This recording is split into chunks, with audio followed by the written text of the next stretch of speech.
Ready for this? I'm ready. All right. Well, hello and welcome to your very first admin update. I'm Owen Barrow. I'm one of your pastors here at Fuquay-Varina United Methodist Church. And today, co-hosting with me is the lovable Bob Roach. Ladies and gentlemen, Bob, hello. Hello. Good job. We've gotten over our first hurdle. We've introduced ourselves. Now, Bob and I have been working on a script so that we can stay on cue here. But what we'd like to do, as just a part of these every so often admin updates, is to give you a sense of some of what's going on among the lay leadership of the church. We know that while most of our meetings are open, unless we're dealing with some sort of personnel confidential matter, we know that not everyone has time to go to all of the meetings like Bob does. And so our hope is to try to just bring you some of that update so no one has to be wondering what's going on behind the scenes. That's right. And it's my job to represent the heart of our church family at all of these meetings. And it's not that our leaders are not already doing a great job. They are. But it is my goal to make sure that it does happen. And then to try and interpret what they do and say and get it back to you. That's right. Did we actually say that you're the lay leader of the church? Yes. We did? Good. No. Now they know twice. All right, so Bob and I talked earlier this month, and we sort of tried to figure out what it is that we'd like to share today. And Bob told us that there are basically three questions that people keep asking him over and over again, so we thought we'd start there. So Bob, what's the first question? Probably the first question is, what's going on with our building committee? I would have to say that's always the first question I get as well. So what do you tell people? Well, the first thing I normally do is to give them a little background on where we have been. So we started back in 2004, and then 2007, then 2012, and then in 2016, we as a whole congregation studied what the needs are and how we can expand our facilities as a way of expanding our ability to do ministry in and with our community. In May of 2017, a plan was presented to the congregation and received a vote of 90 people in the affirmative and 11 people who disagreed with the plans. At that point in time, two things happened that stalled the process. First, the questions expressed at that meeting were considered, and as a result, concerns about funding the project arose. Those might have been addressed, except that there was a lot of other uncertainties swirling around at the same time. In our congregation, in our denomination, and with our own year-to-year financial outlook. As a result, it seemed the most prudent thing to do was put the project on hold. But the people involved in the committee kept working in spite of that. That's right. So the building committee continued to do their thing, and as they looked at all the things that we've learned over all those years, 4, 7, 12, and 16 that you heard Bob mention, there are a couple of projects that even if we don't increase the square footage of our facility here, that there are some things that probably we need to address. At the same time as the building committee has been doing that, the trustees have also been looking at some of those things that we seem to learn in that process. And there's kind of a question about whose responsibility it is to address those things. The good news is that those people all like each other, and so that does help. It does. So the building team has come up with a handful of projects that they think it's going to be important for us to work on. The trustees have come up with a handful of projects, and right now it seems like in October they're going to come together and have one big joint meeting, and they're going to figure out how to feather their two list of priorities together, so that we believe that at the November church council meeting that they'll be prepared to make a joint proposal about what it is that we should be paying attention to. Now, after they make that proposal, that's when really the rest of the project can kind of take shape. So at that point in time, it would start going to a lot of our administrative committees to look at different parts and pieces of it.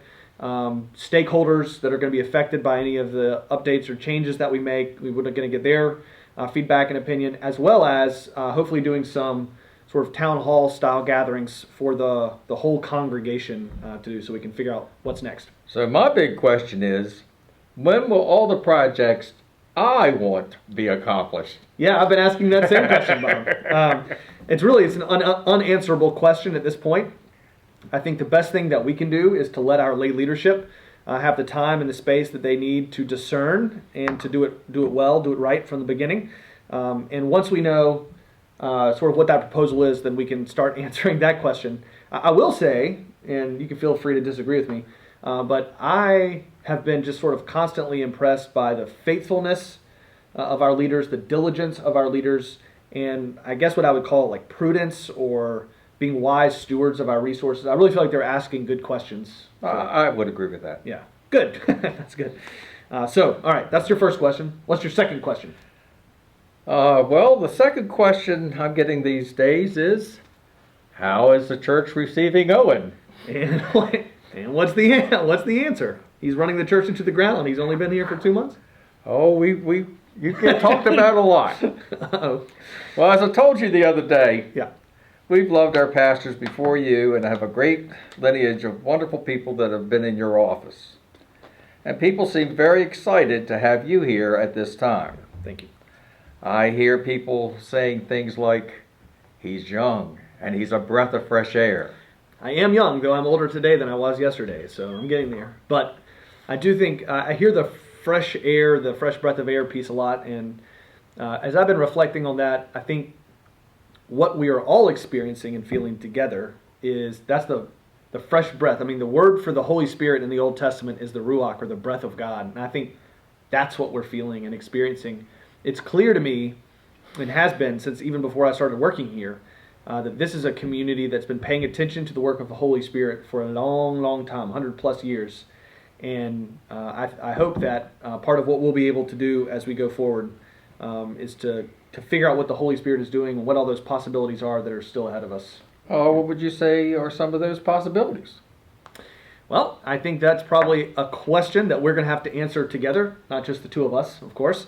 But again, we've started working with the church council to try and name some of those, to ask what it is that the Holy Spirit is calling us to do, calling us to be in this community. And so hopefully we're taking time to listen and to discern well. There are a couple of things that I can say in addition to that are not a specific answer to that question. The first is in October, we're going to be doing a worship series called We Are. One of the questions I feel like we keep asking, as I'm coming on board is who are we? Who are we? Who are we? And I hear a lot of people respond to that question, and those things kind of coalesce into 4 or 5 things that we could say is kind of our fingerprint or our thumbprint in this community, our identity, our essence. And so I'm excited in October to share some of those things. We've got a fun series coming up, so I'm excited to talk about that. Secondly, I would say in October, the nominations team is just sending out an invitation for a leadership gathering for the leaders in our church to come together. Bobby and Hope and I went to about 30 cottage meetings. Some of them were official, and some of them were what I've been calling black market cottage meetings that weren't on the radar. But we did about 30 of those things, and we've been asking the same 4 questions at every cottage meeting. So we have a lot of data points, and I've been looking at those things, and we've been trying to consolidate them. But this leadership gathering will be to help us make sense of that information. And hopefully we can use the meaning that comes from those cottage meetings to set up some goals for 2020 and to sort of start naming what some of those possibilities are going forward. In addition to being able to say that, I would just say this. Let's be a praying people. Let's pay attention to what the Holy Spirit is doing. Let's listen out for what the Holy Spirit is saying. And that's work that we can do collectively to discern what the Holy Spirit is up to and then to respond to it. It seems like that's a church that's been listening and following the Holy Spirit for a long time. So, hopeful for that. Will you pray with me, Bob? Yes, sir. Not right now. I pray anytime. Always ready to pray. All right. What's your third question? My third question is a kind of a general one. Okay. People read the report at the bottom of the bulletin each week about our finances. Mm-hmm. And people ask about that. Should we be concerned? What do I know about the finances? Are we in the hole? Yeah. Yes. If you have an answer to that, Would love to hear. I'd love to hear. I'd love to hear. What is your answer? Okay. Yeah, so first of all, I'll say this. The numbers that you see in the bottom of the bulletin are always a little bit behind. And the reason for that is because we're always about a month behind in terms of our reporting. We have to wait for the credit card reports and all those things to come through so we can make sure that they get in the right month and the right categories, the right line items. And so, but Bob and I have numbers for August, so we even can see a little bit more than you can see. And there are a couple of things that we might even be able to add right now without having those numbers ready to be presented. The August numbers are both some good news and some things for us to still be cautious about. On the whole, and we've, again, with the finance team, have looked at our historical numbers together. And so I'm going to ask you this as a question. Does it seem fair and true that we are not in a position right now that's altogether that much different from where we tend to be in the summer, particularly during years where we have a pastoral transition? Is that fair? I would say that it is fair, and it's not at all uncommon for our church specifically. It's for all churches. In the summer, our spending doesn't go down. We're preparing for the fall. We're leading mission trips. We have VBS. And all those expenses stay the same. Sure. But giving, on the other hand, sort of trails off a bit during the summer. Mm-hmm. And this is especially true in a year transition. Yeah, I've been saying What is it you say? Yeah, I say that giving is a lagging indicator of trust. I think when people are wondering whether they can trust a leader or an institution, giving sort of seems to lag behind that. The good news is that we've already seen those numbers come up. That's right. Our August numbers, giving is still slightly down, Mm-hmm. but it's less down than it was in July. So we're moving in the right direction. Woo! Overall, we've spent about $90,000 more than we have received this year. Mm-hmm. But we have reserves to take care of those Mm-hmm. swings. And I think we're all pretty confident that things will continue to balance out as we go through the rest of this year. Yeah. But we're paying attention, we're watching it, and we're trying not to spend money on things that we don't have to spend money on. And we're not trying to spend ahead for the next year in this calendar year. So we're going to watch that until things sort of settle out. But I think no one's panicking. Yep, don't panic, Yeah. but we're cautiously paying attention. Cautiously paying attention. There you go. All right. Anything else on finance? I think that was all we had for that. I know that's a lot. Hopefully that's helpful to give people sort of a sense of where we are. But I know we have a couple of other updates that didn't fall into one of those three categories. And so maybe we can just run through those things from the wild world of church administration. What do we got, Bob? Okay, start off with SBRC. Staff Parish Relations Committee, HR. We're excited to have Alex Lee on board as a new Director of Youth and Family Ministries. Yep, we sort of pushed him off the deep end there. He's up and running, swimming along. And he's swimming. Yep, swimming along. From the trustees. Hopefully you've seen some of their work done in the parking lot. And you'll notice some painting that'll be going on outside the building in the next couple of weeks. Yep. From the nominations team, they're beginning to work on appointing a new class of leaders for 2020. Yep, so nominations is in charge of helping make sure we got the right leaders in the right places, and the right seats on the bus. And so two things from there. One is our Charge Conference, which is our big yearly meeting with the annual conference, is going to take place on November the 12th. And that'll be at our normal time for our church council. So if you've got that on your calendar already, we'd love to have you there. Love to have everybody come and see what's going on there. Also, part of getting the right leaders in the right spots is to make sure we've got starting with the right folks. So if you've got folks that you'd like to nominate that you think would be healthy, spiritually mature leaders for our congregation, we would love to get those names from you. You can go to FVUMC.org/nominate, FVUMC.org/nominate, and we'd love to get those names from you. From our ministry teams, the new preschool year has started and is up and running. All of our fall programming has kicked off, such as our Connect groups, our Kids in Praise, the children's programming. Yeah, in fact, if you haven't been down to the children's wing, if you don't have reason to go down there, you should. There's a big wall. It's called the phase wall. And you should take some time to meander down there. It's not just good information for parents of a young age, but parents of any age, grandparents of any age. Talks about how to help kids in the phase that they're in. So you should check that out. Sorry.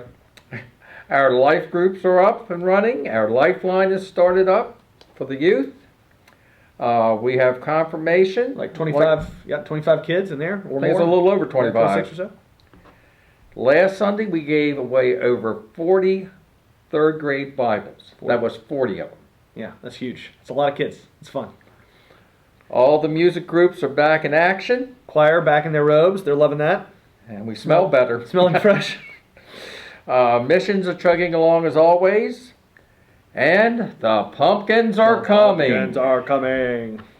Maybe by the time they see this, the pumpkins will have arrived. That's right. Well, that's all we got. It is going to be a great season here at Fuquay-Varina United Methodist Church. You're not going to want to miss anything we've got going on. So if you're not sick or out of town, we hope you're here. Lots of exciting stuff coming around the corner. Thank you, Bob. Thank you, Pastor Owen. And if you have any questions, don't feel bad about asking. Yep, Bob, particularly your angry emails. It's Bob Roach. Bob Roach is his name. Just ask for him. You'll hear him laughing down the hall. But thank you very much. Thank you, sir. Yep. If y'all have any questions, let us know.